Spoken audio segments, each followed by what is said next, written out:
وأسئلتهم، فالتحديات التي يواجهونها كبيرة جدا وعديدة واستثنائية. الخوف من الحاضر تسلل إلى قلوب اللبنانيين، والقلق على المستقبل هو الهاجس المشترك. وبين الحاضر والمستقبل ينشغل الناس بتأمين لقمة عيشهم ولو على حساب صحتهم، لكن الحقيقة أنه من دون وقاية صحية فإن لقمة العيش لا تكون مضمونة. أنا أتفهم جيدا هواجس الناس وقلقهم وأسئلتهم، لكن الحرص على حياة آبائنا وأهلنا وأولادنا يحتل أولوية على ما عداها. البشرية كلها تواجه اليوم خطرا كبيرا من هذا الوباء الذي يجتاح العالم ويخطف حياة الناس ويعطل اقتصاديات أكبر الدول. نحن في لبنان كنا نسير على الطريق الصحيح في عملية احتواء هذا الوباء، وتجاوزنا الموجة الأولى بنجاح، واحتل لبنان المرتبة 15 من بين الدول التي نجحت في مواجهة هذا الوباء، لأن الناس التزموا بنسبة عالية آنذاك بالإجراءات.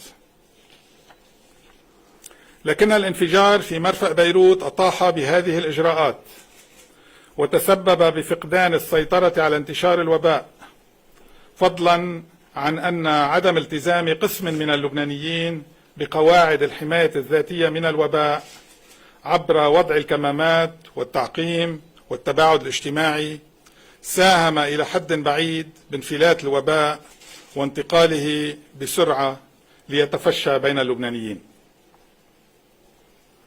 ربما هناك من يعتقد حتى اليوم أن كورونا ليس وباء قاتلا، وهذا ما يساعد في تعطيل الإجراءات التي تتخذها الدولة لحماية اللبنانيين. على مدى الأسابيع الماضية اعتمدنا خططا عديدة لاحتواء الوباء عبر الإقفال الموضعي للمناطق التي ترتفع فيها الإصابات،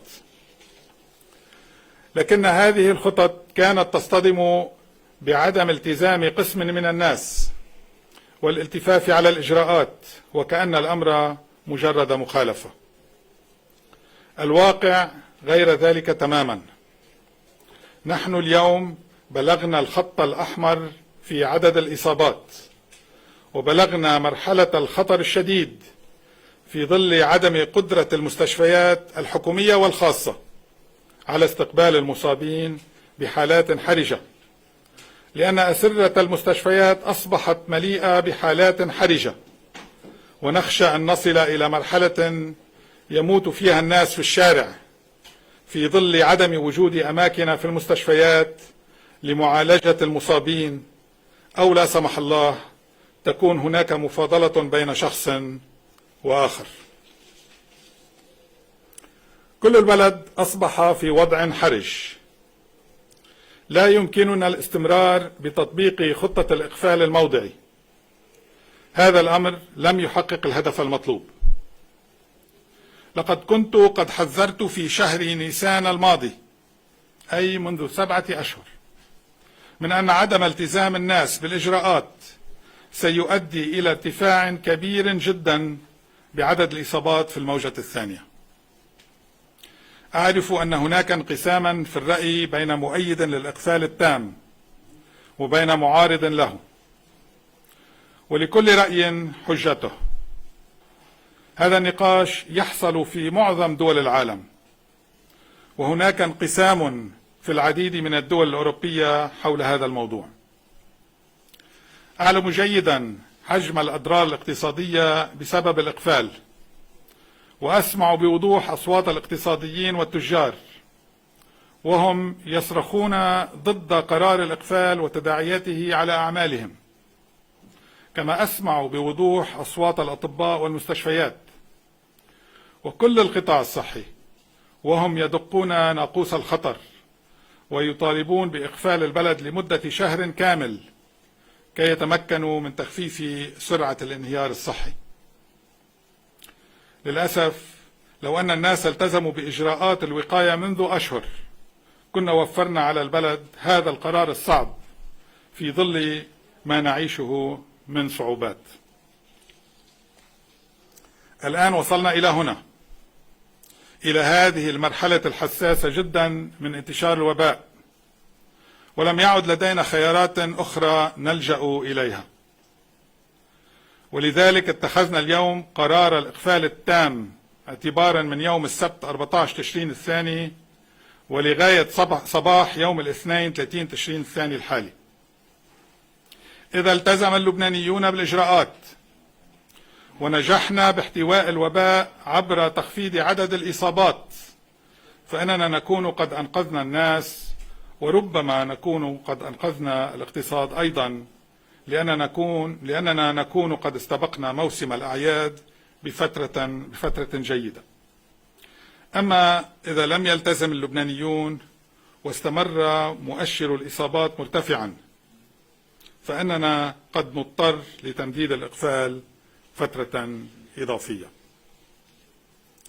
طلبنا من وزارة الصحة رفع الجهوزية في القطاع الصحي في هذه الفترة، كما طلبنا من الأجهزة العسكرية والأمنية التشدد في تطبيق قرار الإقفال في كل المناطق من دون استثناء.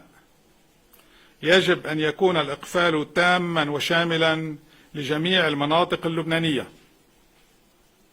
طبعا ستكون هناك استثناءات في قرار الإقفال للقطاعات الصحية والحيوية، وسيعلن عنها بعد قليل، لكن هناك قرار حازم بمواجهة تفشي هذا الوباء وإعادته إلى السيطرة حتى يتسنى للقطاع الصحي التقاط أنفاسه ومنع انهيار الواقع الصحي في البلد بمواجهة وباء كورونا. أناشد اللبنانيين أن يلتزموا بالإجراءات الصحية والتدابير التي اتخذناها لحماية أنفسهم وعائلاتهم.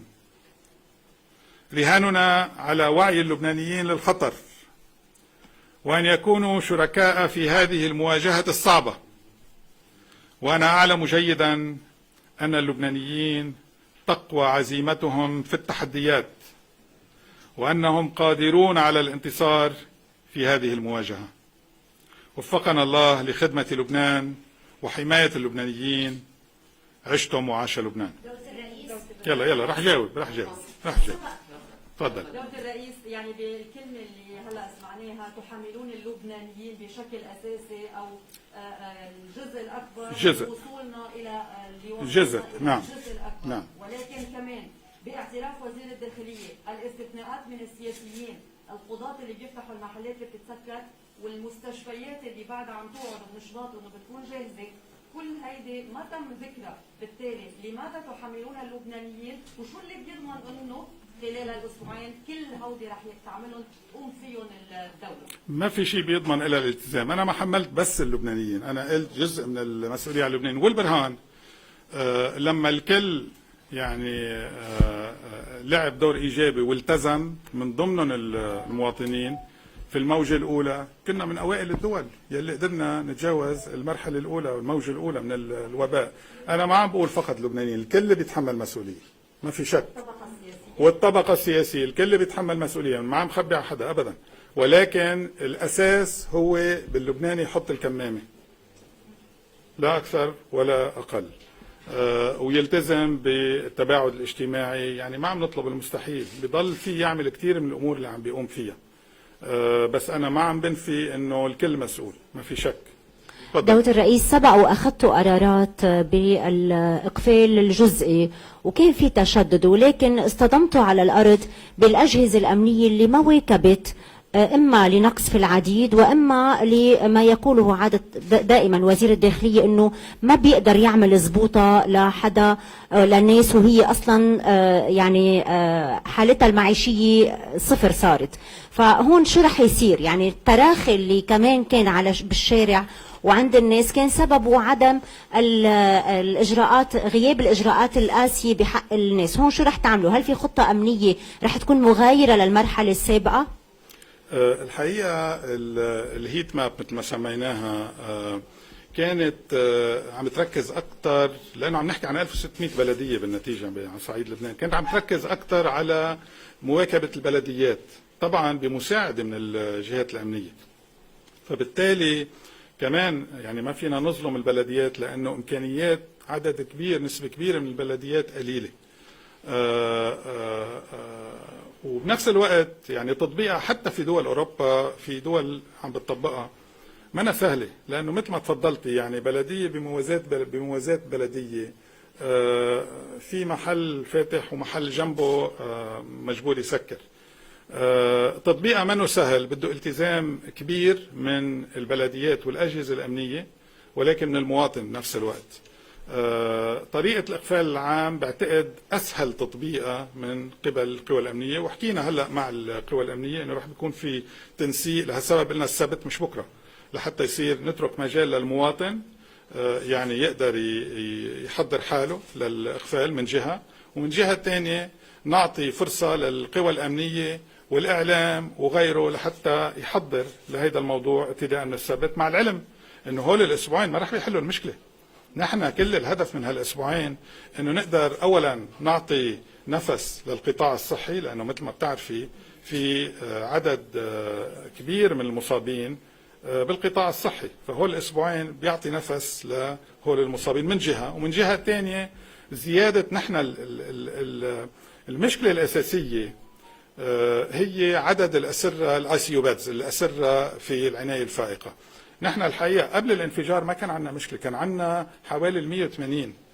على أثر الانفجار 100 أكثر من 100 سرير في الاي سي يو، يعني في العناية الفائقة تم يعني إشغاله بسبب الانفجار، وبالتالي راح من درب من حيث لا ندري من درب الكورونا بيشنتس، يعني حالات المصابين بالكورونا، وهيدا ما حدا حاسب حسابه. بالنتيجة صار عندنا هالمشكلة، زاد العدد لأنه ما قدرنا كمان يعني عندك فاجعة، ما قدرنا نقول للبنانيين ضلوا ببيوتكم بظل هالفاجعة، مش بس البيوت المكسرة، يعني اللي بده يدفن موتاه، يعني عندنا حالة استثنائية، ما قدرنا نقول للناس ما فيكم تطلعوا، وهيدي زادت من الانتشار.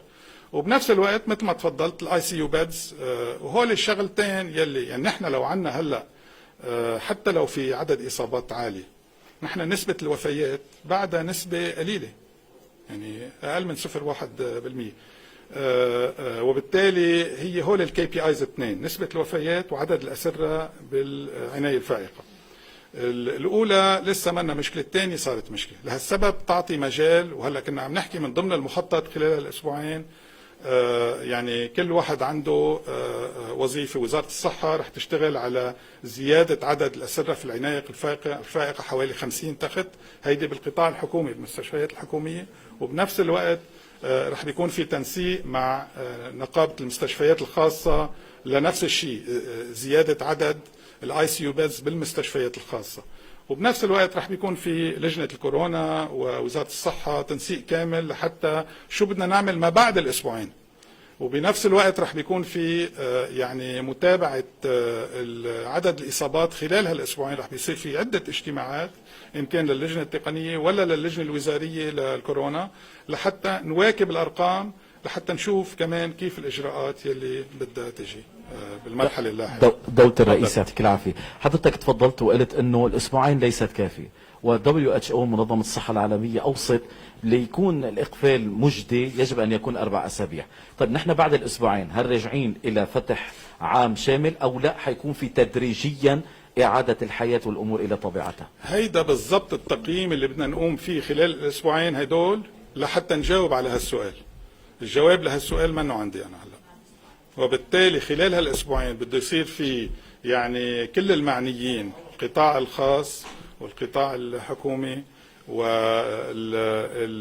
الصحة ولجنة الكورونا يلي بتمثل أكثر من 200 شخص بلجنة الكورونا من قبل الكل، النقابة والقطاع الصحي الخاص وغيره، لحتى نوصل لهالأجوبة. معك حق، هيدا من الأمور يلي بدنا نشوف كيف بدنا نتعامل معها، لأنه بنرجع بنقول بعد أسبوعين عندنا كمان نفس المشكلة، الشق الصحي والشق الاقتصادي، ونحن عم نعمل هالشيء هلا مش بعدين، لحتى نجرب قدر الامكان انه يعني موسم الأعياد نتركه بقدر الإمكان، وهذا بيبين خلال الأسبوع. دولة الرئيس سؤال نهائي. دولة الرئيس طيب مش سؤال نهائي. دولة الرئيس، بنعرف الوضع الاقتصادي بلبنان، وبنعرف انه في مواطنين بيعتاشوا يوميا من العمل اليومي. هل مع هذا الإقفال رح بيكون في خطة اقتصادية للوقوف إلى جانب هيدا النوع من المواطنين، يعني كمساعدات عينية أو مساعدات مادية؟ سؤال جيد. نحن الحقيقة مثل ما بتعرفي يلا بس لا نحن بالنسبة للمساعدات الاجتماعية يعني اليوم عم بيتوزع 400,000 ليرة للعيال الأكثر حاجة من قبل الجيش يلي هو نقح الأسماء. وصلنا اليوم للائحة ب 240,000 عائلة عم بيتوزع الآن عليهم، ورح نستمر لنهاية السنة بالحد الأدنى، ويمكن بعدها وإن شاء الله تجي حكومة جديدة هي تاخذ قرارات بهالموضوع. فال 240,000 عائلة عم تستفيد من هال 400,000 ليرة لكل عائلة، يعني هذا يقال انه التقدير عم تحكي ب 1.3 مليون لبناني. هيدي ال 400. بالنسبة لموضوع الانفجار ويعني ملاحقتي الحثيثة بالنسبة لل 100 مليار يلي بحق لنا نصرفها، صارت بإيد الجيش من حوالي أسبوعين، ولحديت اليوم تم هيدي مخصصة ل 10,200 عائلة تقريبا، بيت يعني عائلة، وبالتالي تم بعتقد لحديت اليوم توزيع 55 مليار من هالقيمة، وعم بيستمر الجيش. وبنفس الوقت حسب ما فهمت الان جي اوز رح بتساعد اكثر من 22,000 عائلة كمان بموضوع الانفجار، يعني عم تحكي 33,000 عائلة. طبعا هيدي لا تكفي، ونحن عم نلاحق موضوع ال 450 مليار تبع القطاع الصحي، وعم نلاحق اللي طلع فيهم قانون اذا بتتذكر ال 1200 مليار، عم نلاحق ال 600 مليار يلي هدفه القطاع الصناعي والمزارعين الحبوب والاس ام ايز السمول والميديوم انتربرايزز، شركات صغيره يعني.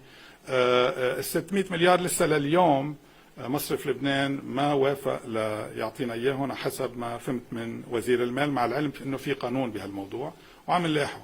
فاللي عم تفضلي فيه معك حق 100% فيه. بالوضع اللي نحن يعني بدكم تتذكروا نحن ما عندنا كارثه وحده اسمها الكورونا، نحن عندنا كوارث ما شاء الله بلبنان، الشق الاقتصادي والاجتماعي والمالي والمصرفي والكورونا والفسكال والسياسي يعني. بس اللي عم تقوليه معك حق، واي فرصه بيجينا انه نقدر نساعد اكثر ونساهم اكثر، لهالسبب اي دوله واي ان جي او عم بتقول انه بدها تساعد عم سهلها للماكسيمم، يعني ما عم نوقف بوجهها ابدا. كل اللي طلع من قبل كله كان اشاعات انه نحن منعنا.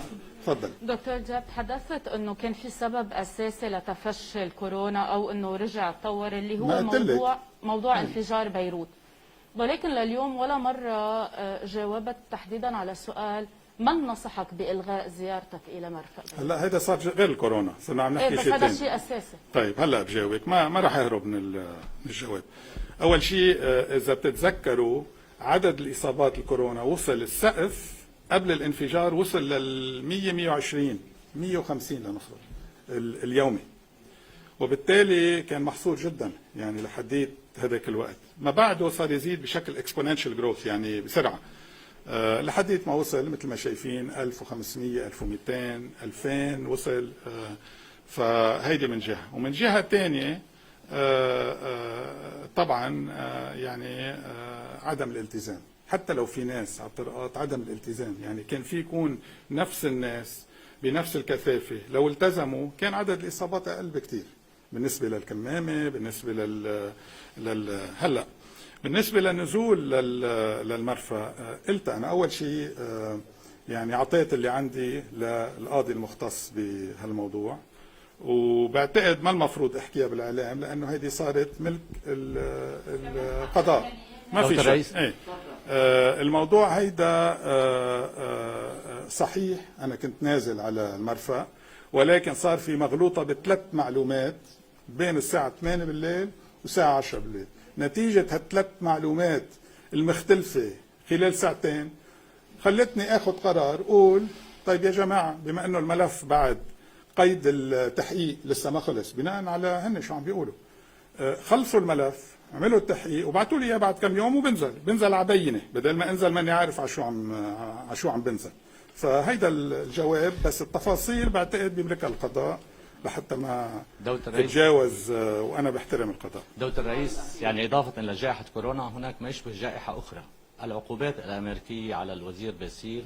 هل هذا ضغط أمريكي على لبنان المتصلب في موقفه في مفاوضات تثبيت ترسيم الحدود برأيك؟ رح اقول لك الجواب الحقيقي، انا لطالما كنت صريح مع اللبنانيين، ولا رح تقول يمكن ما معك حق. الجواب هو انه ما بعرف، انه ما معك حق ما تعرف. يمكن كرئيس حكومه حقيقه ما بعرف ليش الجهه الامريكيه بتحط اي شخص على لائحه A ولا B ولا C، لانه في عده لوائح مثل ما عرفتوا. فهذا الموضوع ما عندي تفاصيله بكل بساطه. اذا منه يعني داخل بالفساد برفضه، اذا منه داخل بالفساد. شكرا لكم جميعا.